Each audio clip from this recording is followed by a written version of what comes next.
Shalom, Bapak Ibu yang dikasihi Tuhan dimanapun Anda berada. Senang sekali kita boleh bertemu di hari Minggu Domingos ini untuk dengar-dengaran firman Tuhan. Mari Bapak Ibu, sebelum kita mendengarkan firman Tuhan, kita bersatu di dalam doa. Bapa dalam kerajaan surga, selamat pagi Tuhan. Terima kasih atas kasih penyertaan-Mu dalam kehidupan kami dari malam hingga pada pagi hari ini. Tuhan, pada hari yang baru ini, Domingos, hari Minggu ini Tuhan, kami selalu mengundang Tuhan masuk ke dalam hati kami, beracara seluas-luasnya dalam hati kami, terlebih pada waktu kami melakukan ibadah Tuhan, ibadah firman-Mu berbicara dalam hati kami. Terima kasih Bapa, kami alaskan renungan pagi ini di dalam nama Tuhan Yesus Kristus Tuhan kami yang hidup. Amin. Baik Bapak Ibu, judul kita hari ini adalah Leonid Ivanovich Rogojov. Leonid Ivanovich Rogojov. Nah, firman Tuhan diambil dari Amsal 24 ayat 14 yang mengatakan, ketahuilah, demikian hikmat untuk jiwamu. Jika engkau mendapatkannya, maka ada masa depan dan harapanmu tidak akan hilang. Amsal 24 ayat 14. Kita akan baca lagi dari 1 Raja-Raja 11 ayat 11 sampai 14. Lalu berfirmanlah Tuhan kepada Salomo, oleh karena begitu kelakuanmu, ya ini engkau tidak berpegang pada perjanjian dan segala ketetapanku yang telah kuperintahkan kepadamu, maka sesungguhnya aku akan mengoyakkan kerajaan itu daripadamu dan akan memberikannya kepada hambamu. Hanya pada waktu hidupmu ini aku belum mau melakukannya, oleh karena Daud ayahmu. Dari tangan anakmu lah aku akan mengoyakkannya.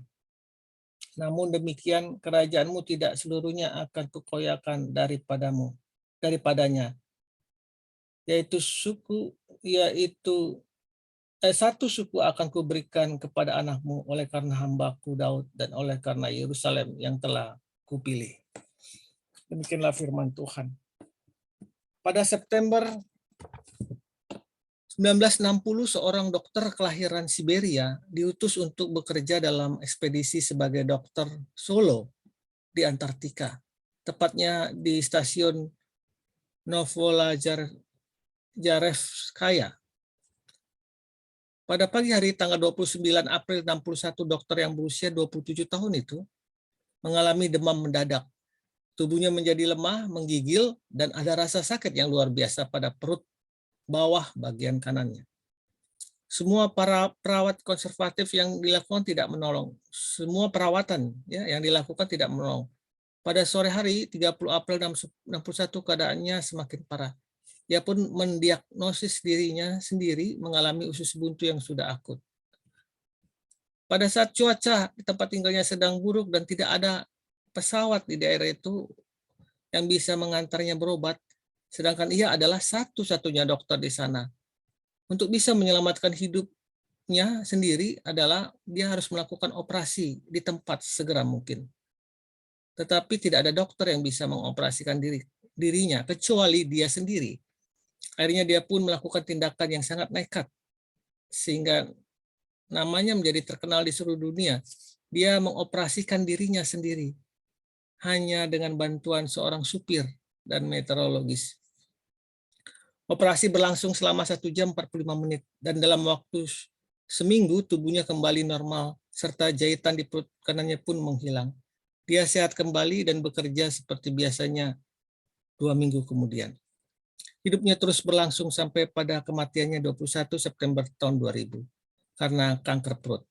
Akan tetapi akibat tindakan nekat dan berani ini, dia berhasil mendapatkan penghargaan Order of the Red Boomer of Labor pada tahun 61. Nama dokter tersebut adalah Leonid Ivanovich Rogozov. Leonid memiliki tindakan yang cepat dan tanggap dan penuh hikmat. Jika saja dia tidak mengalami resiko, jika saja dia tidak mengambil resiko dan tetap diam menunggu bantuan, pasti dia sudah mati saat itu juga. Karena usus buntu yang sudah sangat akut ia alami.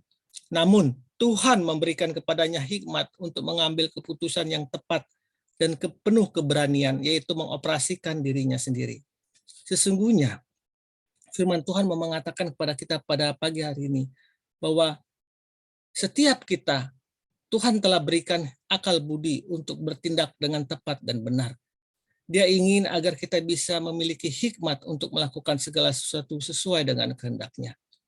Hanya terkadang kita tidak mau meminta petunjuk Tuhan. Bahkan kita lupa untuk meminta petunjuk dan hikmat-Nya. Sehingga tindakan yang kita lakukan seringkali merupakan kesalahan dan kecerobohan kita semata. Dalam Amsal dikatakan bahwa jika kita mendapat hikmat, maka akan ada masa depan bagi kita. Dari semua harapan kita dan semua harapan kita yang kita usahakan itu tidak akan hilang. Salomo mendapatkan segala harapan dan masa depan sukses ketika ia sungguh-sungguh mengikuti Tuhan dan penuh hikmat. Namun di masa tuanya ia menyimpang kepada berhala sehingga hidupnya berantakan. Tuhan membangkitkan banyak lawan bagi dia. Bahkan kerajaan Israel pecah di tangan anaknya, Rehabeam. Jadi, Bapak Ibu yang dikasihi Tuhan, mulai saat ini, mintalah hikmat kepada Tuhan dan ambillah segala keputusan yang bijak dengan tepat.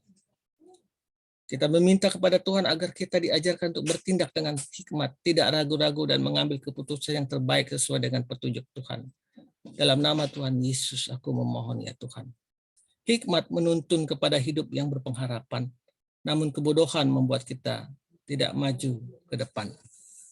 Kiranya Tuhan memberkati kita dengan hikmat. Kiranya kita boleh terus memohon kepada Tuhan agar Tuhan mencurahkan hikmat marifat itu kepada kita. Sehingga kita boleh mengambil segala keputusan yang terbaik sesuai dengan seluruh kehendak Tuhan. Tuhan memberkati kita. Domingos, selamat hari Minggu, selamat beribadah. Amin.